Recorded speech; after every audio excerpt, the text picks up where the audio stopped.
오늘 또 하나님의 은혜가 우리 이 자리에 참석한 모든 분들에게 같이 있기를 원합니다. 지난주에 우리 예레미야 29장의 말씀을 함께 나눴습니다. 예레미야가 바벨론의 포로로 잡혀간 포로민들에게 편지를 보냈습니다. 예레미야가 바벨론에 끌려간 그 백성들에게 그곳에서 집을 짓고 밭을 일구고 결혼해서 자녀를 낳아 기르고 그러면서 자녀가 장성하면 또 결혼시키면서 그렇게 살아가라고 이야기를 했습니다. 또한 그들이 사는 성읍의 평안을 위해서 기도하라고 또 이야기했습니다. 이게 무슨 이야기였습니까? 지금 바벨론의 포로로 끌려가 살아가는 삶을 그냥 일시적으로 일어나는 일로 여기지 말고, 그리고 완전히 정착한 것처럼 그렇게 지내라는 이야기입니다. 즉 포로의 기간이 길어진다라는 이야기입니다. 그래서 당시에 거짓 선지자였던 하나냐라는 사람은 하나님이 2년 정도 후면 돌아오게 할 것이다 라고 했지만, 예레미야는 하나님의 뜻은 70년 후에 돌아오는 것이기 때문에 당장 돌아올 것으로 여기지 말고 이제 거기서 터를 잡고 집을 짓고 그렇게 살아가라는 이야기를 한 겁니다. 포로로 살고 있던 사람들 중에서 포로 생활이 곧 끝날 것이다 라고 생각했던 사람들이 있습니다. 지난주에 본 29장의 뒷부분을 보면은 바벨론에 있었던 스마야라고 하는 제사장에 대한 이야기가 나오는데요, 그 예레미야의 편지를 받고 나서 이 스마야가 곧바로 예루살렘에 편지를 보냅니다. 그래서 예레미야처럼 말하는 예언자를 당장 감옥에 집어넣으라 이렇게 요구하는 거예요. 근데 스마야뿐만 아니라 여러 제사장들 또 예언자들도 바벨론의 포로 생활이 일시적인 것이다, 하나님이 곧 우리를 돌아오게 하실 것이다 이렇게 전했습니다. 이런 이들의 주장이 예레미야의 메시지보다 그 백성들에게는 더 듣고 싶은 그런 이야기일 거예요.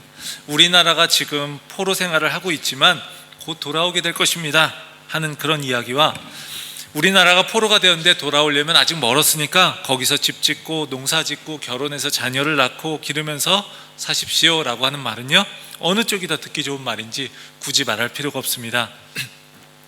우리가 성경을 읽을 때 예레미야서가 좀 힘들게 느껴질 수 있는 건요, 일단 내용이 많기 때문에 그래요. 예레미야 52장이나 되잖아요. 이사야가 66장인데 장수로 치면은 이제 이사야가 더 많은 것 같지만 분량을 보면 예레미야가 이사야보다 더 길다라는 거예요. 그러니까 분량상으로 굉장히 힘들게 느껴질 수 있어요. 저도 오늘 한번 제가 쪽수를 따져봤더니 이 예레미야는 한 90페이지 정도 되고, 이 성경 장수로 치면요, 그리고 52장이지만 이제 90페이지 정도 되고, 이사야는 66장인데 한 80페이지 정도. 그래서 좀 예레미야가 더 길다라는 거를 이제 다시 한번 보게 되는데, 그것뿐만 아니라 예레미야는 전반부에서 계속해서 심판받아서 망한다는 얘기를 계속해서 하는 것 같아요. 계속해서 반복해서 하니까 읽으면서 마음이 어려울 수 있습니다. 우리는 보통 잘 될 것입니다 라는 이야기를 들으면 좋아할 텐데, 계속해서 잘못될 것입니다, 계속해서 망할 것입니다 라는 소리를 들으니까 우리는 힘들어지는 거예요. 그래서 어쩌면 거짓 선지자들이 이야기하는 것처럼 하나님이 함께 하셔서 우리 민족이 금방 포로에서 돌아올 것입니다, 하나님이 우리를 지켜주실 것입니다, 이 말 자체로 들으면 굉장히 귀가 솔깃해지는 겁니다. 그 말 자체가 얼마나 좋은 말이에요. 우리는 곧 돌아올 겁니다, 하나님이 지켜주시니까요. 참 좋은 말이잖아요. 그러나 하나님은요, 그들이 하나님의 이름으로 거짓을 예언했다라고 말씀하십니다. 물론 하나님은 바벨론에 끌려간 포로들을 다시 돌아오게 하시고 회복의 역사를 이루실 것입니다. 그러나 그 회복은 그냥 짧은 기간에 이루어지는 게 아닙니다. 하나님을 저버린 백성들에 대한 그 하나님의 심판이 다 있은 후에 그 다음에 회복이 있게 될 거예요. 그러니까 포로 기간이 70년이라고 이야기했는데 이건 물리적인 시간이 아닐 수도 있습니다. 성경에서 7은 완전수를 이야기하잖아요. 그러니까 70년은 그 백성을 향한 하나님의 그 모든 온전하신 뜻이 다 이루어지는 시간, 이것을 상징한다라고 볼 수 있어요. 유다가 멸망할 것에 대해서 계속해서 말씀을 전했던 이 예레미야하고 다르게 하나님이 보내시지 않았던 그런 거짓된 선지자들은 계속해서 거짓 평화를 외쳤습니다. 그러니까 거짓 선지자들의 그 중요한 특징이 거짓 평화를 외치는 거예요. 눈앞에 심판이 다가왔을 때에도 현실을 직시하지 않고 백성들로 하여금 헛된 기대를 품게 하는 겁니다. 그 백성들은 현실을 착각할 뿐만 아니라 하나님의 진노에 대해서도 굉장히 가볍게 여기는 그런 일들이 생기게 되는 겁니다. 그래서 예레미야와 거짓 선지자들의 공통점이 있다면 하나님의 회복에 대해서 말하고 있다는 점이에요. 하지만 지금의 현실을 어떻게 바라보는가에 있어서 양쪽은 차이를 보이고 있습니다. 거짓 선지자들은 심판에 대한 부분은 그냥 짚고 넘어가지 않고요, 심판은 피할 수 없고 그 이후에 하나님의 회복이 있다 이 이야기를 하는 것이 예레미야의 메시지이고, 그게 바로 참된 희망이고 그게 바로 하나님의 뜻이라는 거예요. 하나님의 백성에게 심판은 굉장히 고통스러울 수 있지만 절망적이기만 한 것은 아닙니다. 왜냐하면 심판은 그 백성을 고치시고 바로잡으시는 하나님의 사랑과 은혜의 또 다른 모습이기 때문에 그렇습니다. 하나님은 사랑하시는 자녀를요, 때로 징계하시면서 그 자녀를 정결하게 하십니다. 예레미야 역시도 심판을 계속해서 전했지만 심판 이후에 회복이 있을 것을 선포합니다.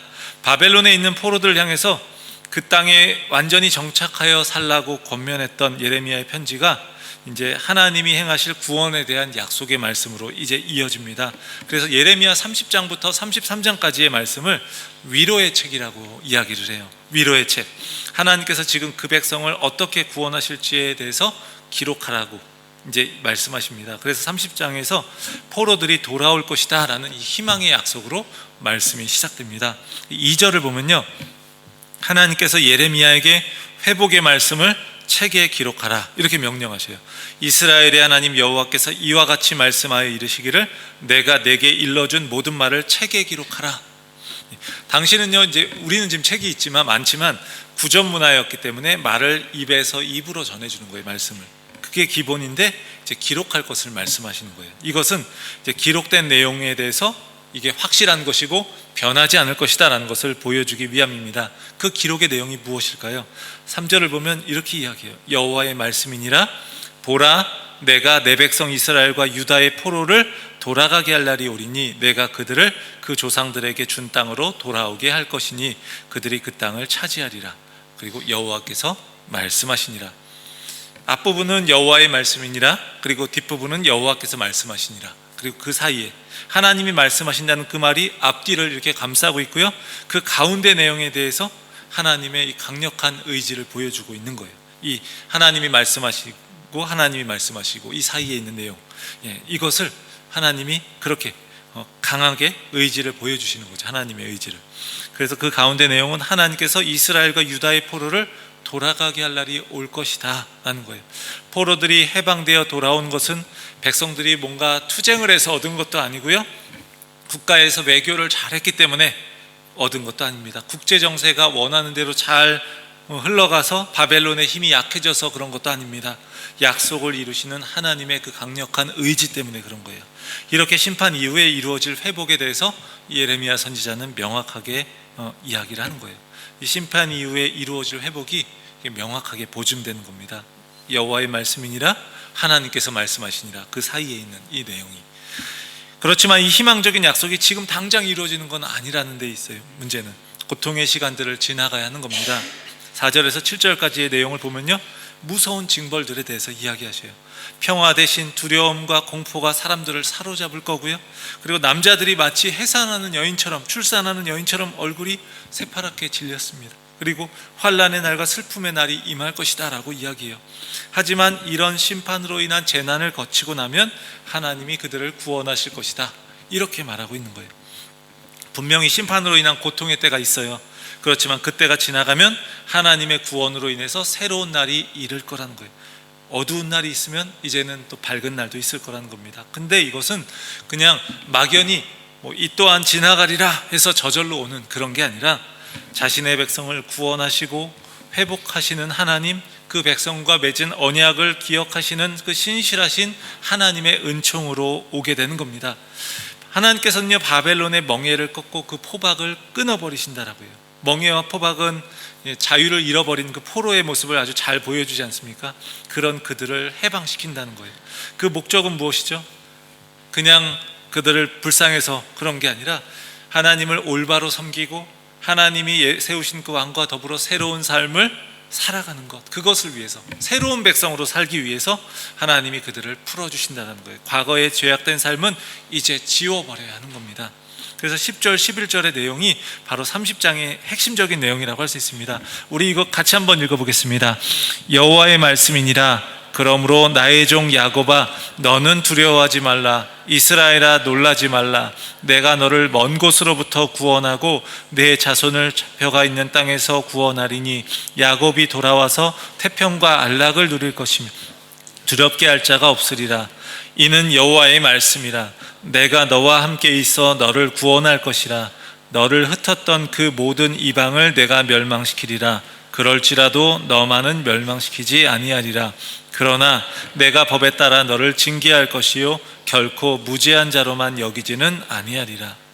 하나님이 이스라엘을 포로의 땅에서 돌아오게 하실 것이고, 그래서 두려움 없이 이제 태평과 안락을 누리게 하실 것이래요. 그런데 회복에 대한 약속이 그들의 잘못에 대한 처벌을 없는 것으로 만들지는 않는다는 거예요. 처벌을 없는 것처럼 말하지는 않고 있습니다. 그래서 11절 마지막 부분을 보면 내가 법에 따라 너를 징계할 것이요 결코 무죄한 자로만 여기지는 아니하리라, 이렇게 이야기하고 있어요. 하나님은 하나님의 법에 따라서 내려진 판결대로 공평하고 정의롭게 그렇게 행하십니다.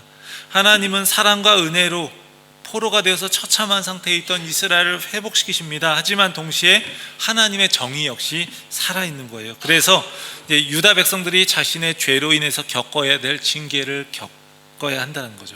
하나님은 그들의 잘못을 벌하지 않은 채 그대로 내버려 두시는 게 아닙니다. 그래서 12절에서 14절을 보면은 내 상처는 고칠 수 없고 내 부상은 중하도다. 내 송사를 처리할 재판관이 없고 내 상처에는 약도 없고 처방도 없도다. 너를 사랑하던 자가 다 너를 잊고 찾지 아니하니 이는 내 악행이 많고 내 죄가 많기 때문에 나는 내 원수가 당할 고난을 내가 받게 하며 잔인한 징계를 내렸도다.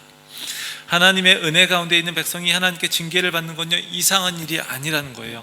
그래서 신약 성경에 보면 히브리서 12장에서도요 12장 6절에서 8절은 이렇게 이야기합니다. 주께서 그 사랑하시는 자를 징계하시고 그가 받아들이시는 아들마다 채찍질하심이라 하였으니 너희가 참음은 징계를 받기 위함이라. 하나님이 아들과 같이 너희를 대우하시나니 어찌 아버지가 징계하지 않는 아들이 있으리요. 징계는 다 받는 것이거늘 너희에게 없으면 사생자요 친아들이 아니니라.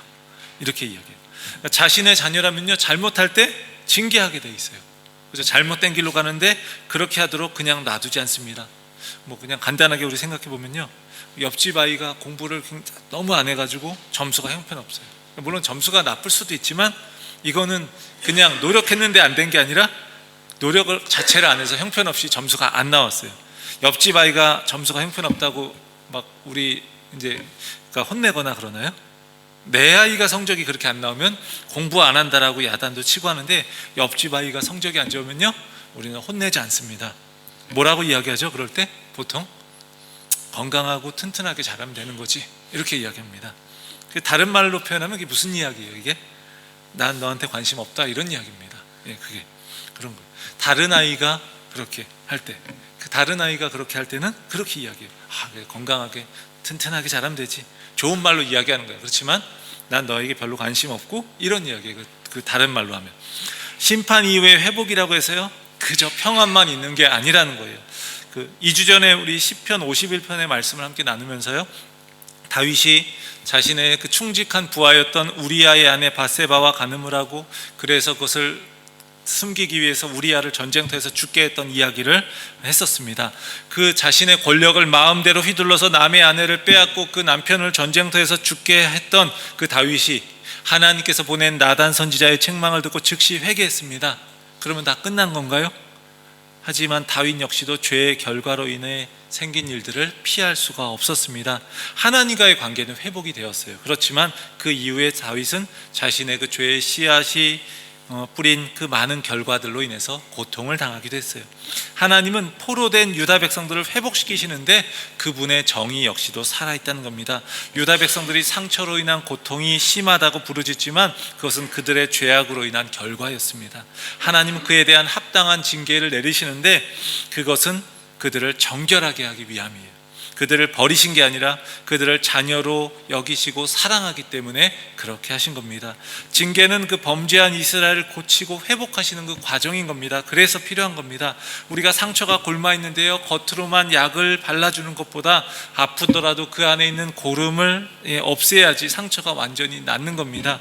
한국에 있을 때요, 뉴스를 보면 선생님들이 너무 고생을 많이 하시는 걸 좀 보게 되었어요. 학생들의 인권을 존중하기 위한 그런 부분은 참 좋은데, 그로 인해서 선생님들에게 막 함부로 하는 학생들이 많이 생겼습니다. 그런 학생들에게 조금만 뭐라고 하면요, 부모들이 가만히 있지 않는 거예요. 그래서 찾아와서 내 자식에 대해서 왜 내 자식한테 당신이 뭐라 그래? 뭐 이렇게 하는 거죠.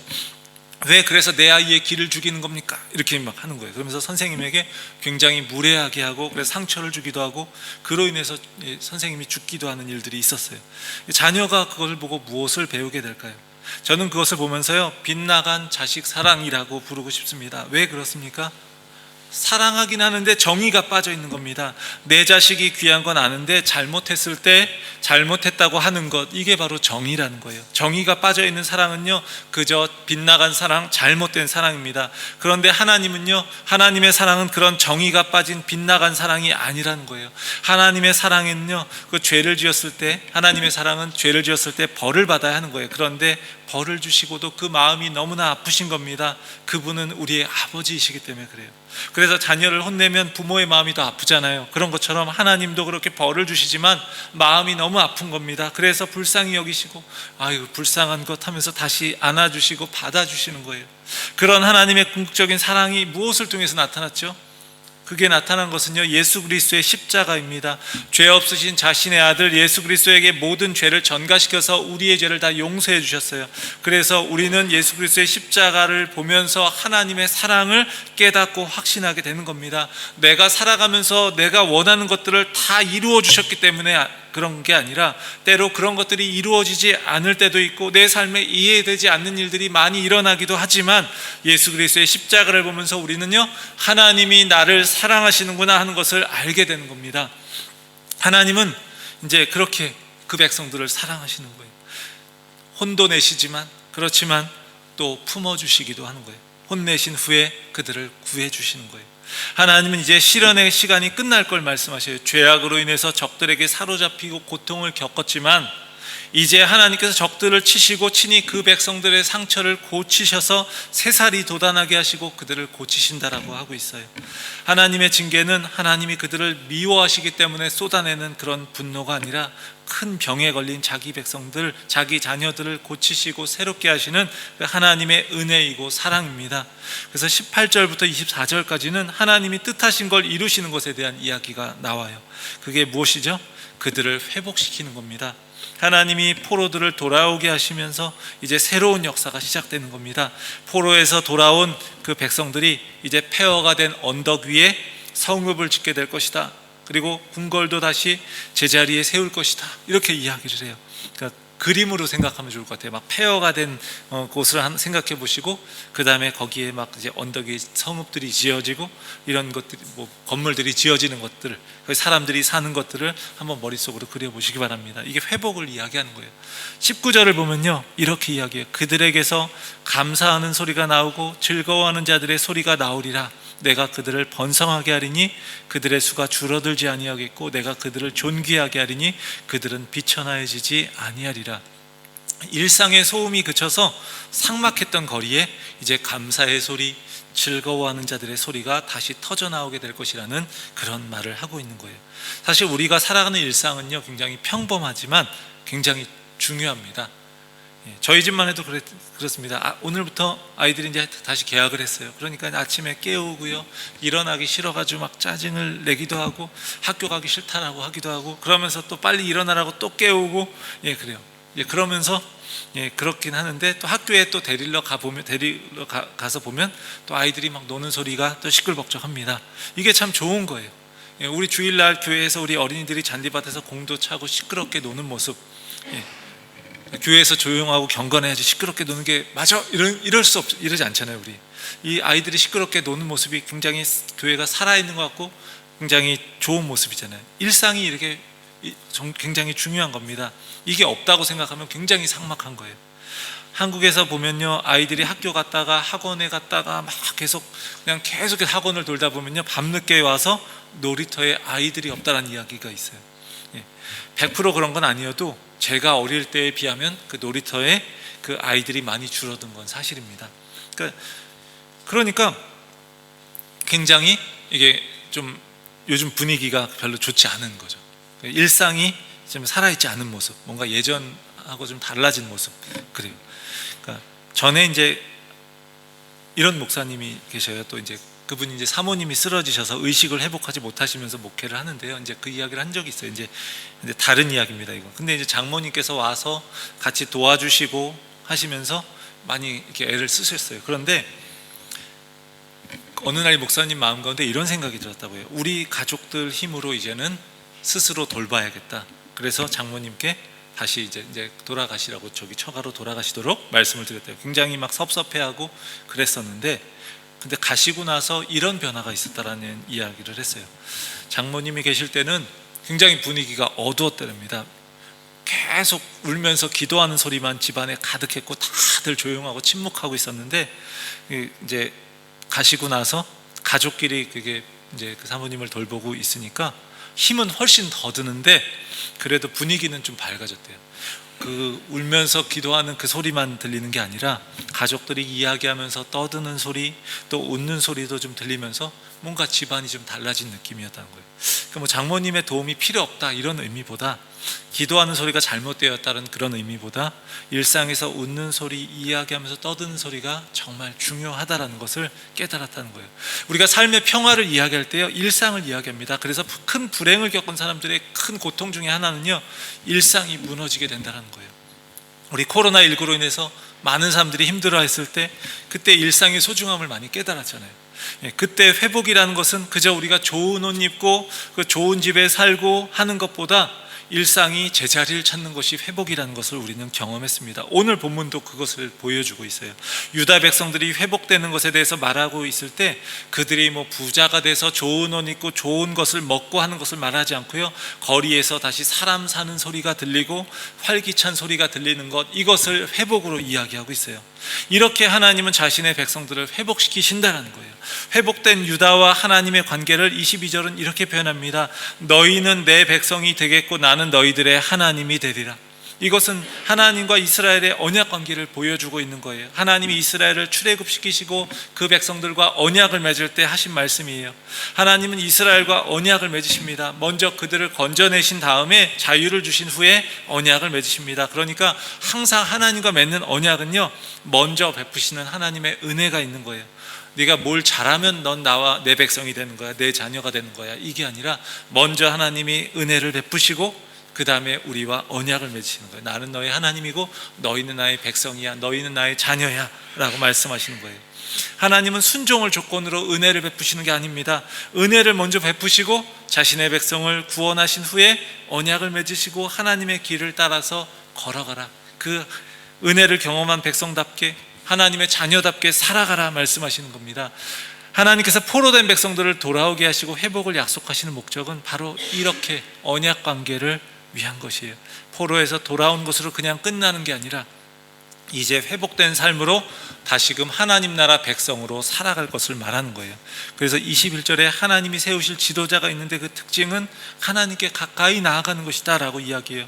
그런 사람이 하나님의 백성을 이끌 지도자로 세워질 것이다 라고 하는데 이런 표현을 합니다. 참으로 담대한 마음으로 내게 가까이 나올 자가 누구냐, 이 말을요 이렇게도 번역해요. 누가 나에게 접근하려고 자신의 심장을 바치겠느냐라는 이야기를 합니다. 하나님께 나아간다는 건 그건 기름 부음 받은 자, 당시의 제사장들의 입장에서 보면요, 자기 삶을 걸어야 하는 거예요. 우리는 때로 하나님과 적당한 거리를 유지하면서 내가 원하는 걸 그냥 구할 때만 하나님을 찾을 때도 있습니다. 그런데 하나님께 나아간다는 건 자신의 마음을, 자신의 심장을 바쳐야 하는 일이라는 거예요. 이렇게 자신의 삶을 다 내놓았던 예레미야는요, 그만큼 하나님과 힘겨운 삶을 살았지만 친밀한 만남도 경험했던 거예요. 그래서 저 선지자 사명 다 못 감당하겠어요 라고 하나님께 때로는 항의도 하고 때로는 탄식도 하고, 이런 것은요, 그가 그만큼 자신의 삶을 하나님 앞에 걸었기 때문에 하나님과 그 친밀함을 누렸고 그래서 가능했던 거예요. 오늘 본문은 하나님이 그 백성을 회복하실 것을 말씀합니다. 광야에서 맺은 언약을 이제 다시금 새롭게 하고 이제 하나님이 우리 다시 시작하자 이렇게 말씀하셔요. 하나님께 나아가는 자는 하나님께 그 삶을 걸어야 한다라고 해요. 근데 그 모든 것은 하나님이 먼저 그 백성을 사랑하셨기 때문입니다. 구원의 은총이 먼저 우리에게 주어졌기 때문이고 하나님의 사랑이 우리에게 먼저 있었기 때문입니다. 그분이 때로 우리를 징계하시기도 하시지만 그분은 우리를 회복하십니다. 그분은 우리의 아버지이시기 때문에 그렇습니다. 우리 이 시간 함께 찬양하기 원합니다. 우리 이 시간 찬양할 때요, 때로 삶에서 징계로 인해서 우리가 고통을 겪기도 하고 때로 우리의 죄는 아닌데 삶에서 여러 가지 고통으로 인해서 어려움이 있기도 합니다. 그렇지만 하나님의 사랑이 우리 가운데 늘 있고요, 하나님의 사랑이 우리를 늘 덮어줍니다. 그래서 하나님의 사랑은 우리가 무엇을 하기 때문에, 조건을 만족시키기 때문에 주시는 사랑이 아니라 그럼에도 불구하고 사랑입니다. 그리스도인인 우리는요, 그런 사랑을 주시는 그분, 그럼에도 불구하고의 사랑을 주시는 그분을 아버지로 부르는 사람들입니다. 우리 이 시간 이 찬양 함께 하면서 하나님 앞에 우리가 더 우리 자신을 온전히 드리면서 나아가기를 원합니다.